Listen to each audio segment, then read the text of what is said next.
bonsoir à tous tout d'abord. J'ai tout à l'heure, lorsque vous m'avez expliqué la première question que nous aborderions, à savoir à quoi bon l'Europe, j'ai hasardé une plaisanterie en répondant à quoi mal. Parce que effectivement, l'Union européenne, nous l'apercevons aux patriotes, nous l'apercevons également parmi les gilets jaunes, et je vous fais remarquer que nous sommes la liste Ensemble, Patriotes et Gilets jaunes est bien la seule liste qui sera identifiée lors de ces élections à disposer de bulletins dans tous les bureaux de vote comme étant une liste regroupant des Gilets jaunes. Nous la considérons comme un mal, cette Union européenne. Nous la considérons comme un mal tout particulièrement parce que sa construction s'est accompagnée des promesses d'une mondialisation heureuse. Or, de fait, c'est tout le contraire qui s'est produit.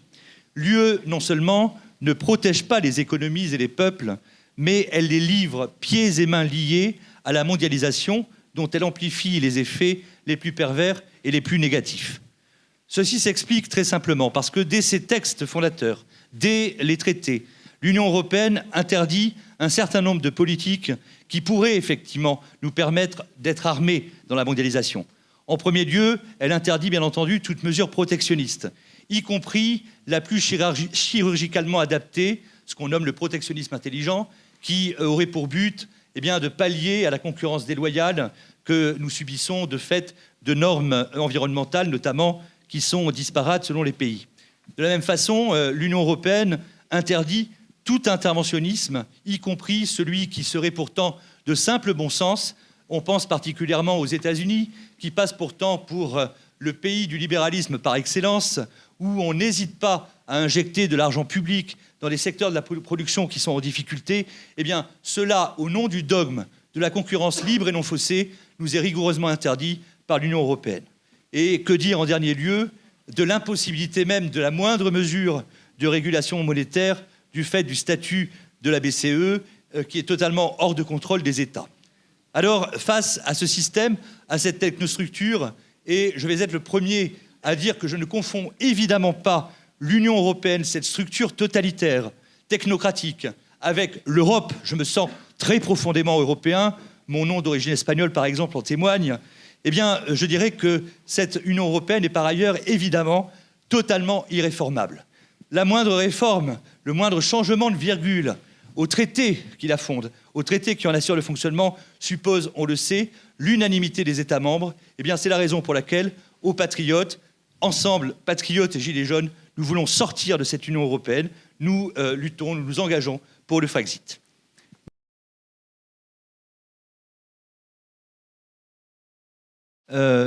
Concernant l'écologie, je dirais d'abord que l'Union européenne est une aberration écologique, et ceci pour 3 raisons.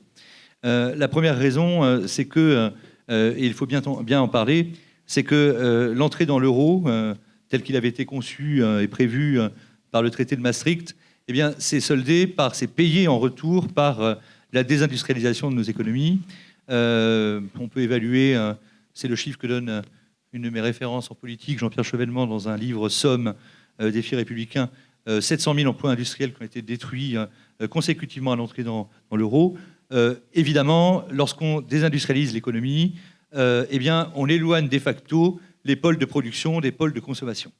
Bon, à cela, il faut ajouter, bien entendu, la conclusion, et certains sont en cours de conclusion, justement, des traités de libre-échange. Les traités de libre-échange, de la même façon, eh bien, concourent à cet éloignement. Eh bien, l'évidence, c'est que lorsque les biens que nous consommons sont fabriqués à l'autre bout du monde, lorsque, ce qui est le cas de nous tous ici, les vêtements que nous portons sont fabriqués en Chine, pour qu'ils arrivent jusqu'à nous et pour que nous puissions les consommer, il faut bien évidemment les transporter. Or, le coût écologique de ces transports est absolument colossal. Le moyen, ce sont ces supertankers qui sont peut-être les moyens de transport les plus polluants au monde. La deuxième raison pour laquelle l'Union européenne est une aberration écologique, eh bien, c'est son modèle agricole. Il faut ici dire un mot de la PAC. Bien sûr, le modèle hyper productiviste de la PAC se comprenait à l'origine. On s'est avisé depuis qu'il y avait là aussi un coût écologique exorbitant. La PAC est extrêmement polluante. Ce modèle d'agriculture hyper productiviste a des conséquences environnementales désastreuses. Et puis enfin, il faut évoquer, ça a été fait, le poids des lobbies. Évidemment, Bruxelles, c'est le règne des lobbies, puisqu'il n'y a pas de peuple européen, il n'y a pas d'institution européenne qui soit démocratique, et du coup, ce sont les intérêts particuliers, bien entendu, qui s'expriment, qui s'affirment, qui emportent même la décision publique.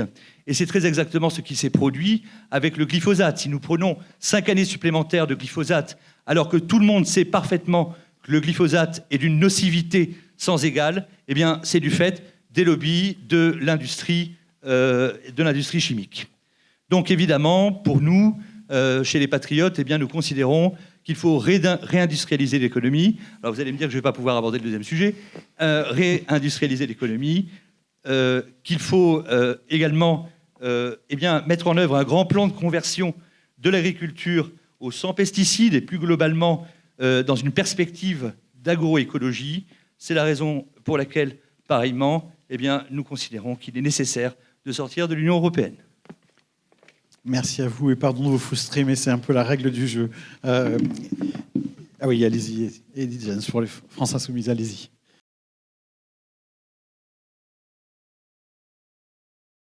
Oui, alors je voudrais m'emparer, mais librement, de la question des frontières, ne serait-ce que pour dissiper un certain nombre de contre-vérités ou des représentations erronées. La frontière n'est évidemment pas un mur. La frontière n'est pas ce qui isole, ce qui exclut.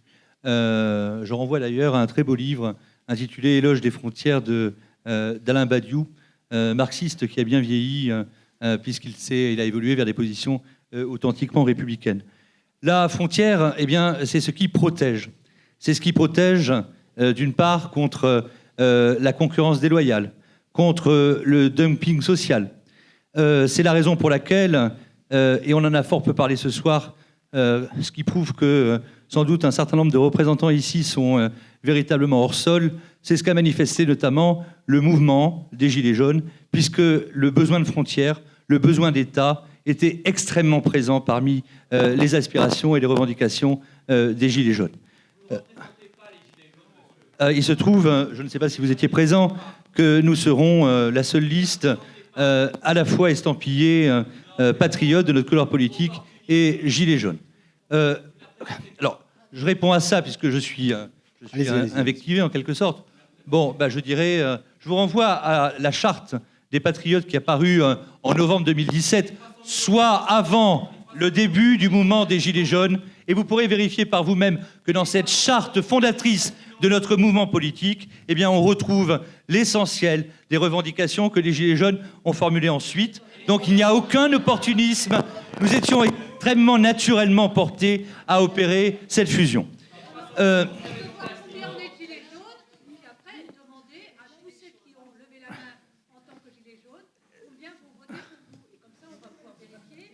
Je vous renvoie simplement à un état de fait. Nous serons une liste estampillée Gilets jaunes. Bon, je voudrais... c'est irrécusable, monsieur. Ça a été déposé au ministère de l'Intérieur sur les 33 listes. Notre liste... Bon, je voudrais poursuivre mon propos, si vous le permettez, parce que nous ne tomberons pas d'accord de toute façon. Je voudrais poursuivre mon propos en disant que ce qu'on a entendu ce soir, au fond... c'est toutes les nuances possibles, à 2 ou 3 exceptions près, moi compris, d'Europe. Nous avons effectivement des forces en présence qui veulent plus d'Europe. Un peu, vous savez, comme du temps de l'Union soviétique, où si les choses ne marchaient pas, c'est parce qu'il n'y avait pas suffisamment de soviétisme, qu'il fallait aller plus loin. Nous avons des gens qui veulent une Europe plus ceci, une Europe plus cela, une Europe plus sociale, une Europe des nations, une Europe qui protège davantage. Bon, eh bien, ces euro-réformistes, évidemment, mentent, sont dans la posture, parce que, je l'ai dit au début de ma première intervention, aucune réforme substantielle de l'Union européenne n'est possible sans l'unanimité des États membres, et ce n'est certainement pas du reste à partir du Parlement européen qu'un changement de l'Union européenne est possible.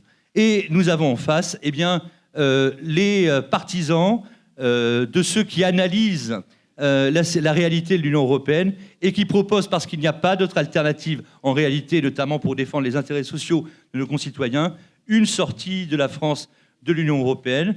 Nous étions deux ce soir sur cette ligne. Je regrette simplement que nous n'ayons pas pu faire également une fusion, une alliance avec M. Asselineau.